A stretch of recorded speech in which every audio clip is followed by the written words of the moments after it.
Could I start with you, Ambassador Young? What was the nature of President Johnson's intense and, let's say, brief partnership with Dr. King? Well, I don't think it was that brief, but it was very intense. And I think it was very warm and personal. Whenever I went with them, there was never an argument or no tension. There was gentlemen's disagreement. Dr. King saw himself as having to keep the pressure on. And let me just end with the story that when we left before the Voting Rights Act, right after the Nobel Prize, President Johnson talked for an hour about why he didn't have the power to introduce voting rights legislation in 1965 and gave very good reasons. But he kept saying, I just don't have the power. I wish I did.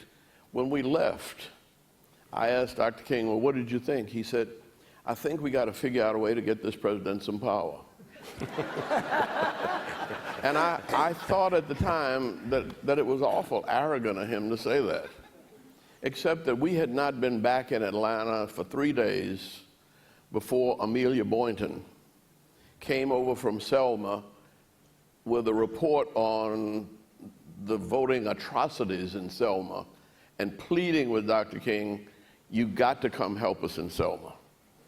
And this was not anything we were aware of or planned.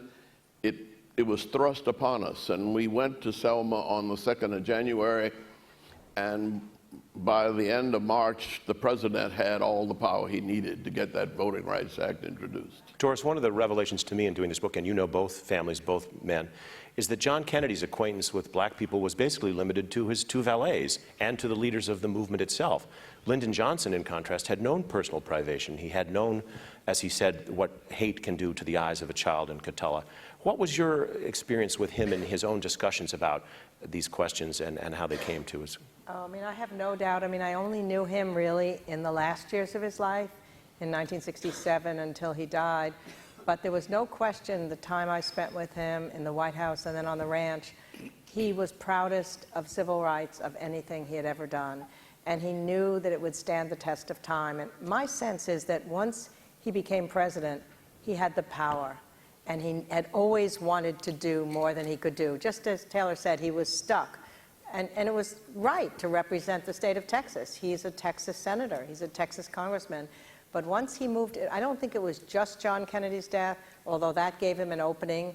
I don't think it was just the movement was out there, although that's huge. I mean, I think what you said, Mr. Ambassador, and what you pointed out in this tension between Martin Luther King and LBJ is an inevitable tension between a movement from the outside that's pushing in at the government from the outside in, and there's a president who knows that he needs that movement, but there's going to be tension. No president wants to be pressured from the outside. The same tension existed between Lincoln and Frederick Douglass. Frederick Douglass was constantly telling him, you're not doing everything I want you to do. And eventually they became really good friends. And Lincoln understood that he needed Frederick Douglass and the abolitionists just as LBJ needed the civil rights movement. And together, Martin Luther King and LBJ produced something, thank God they were there at that moment in history, that changed our country forever. Secretary Califano,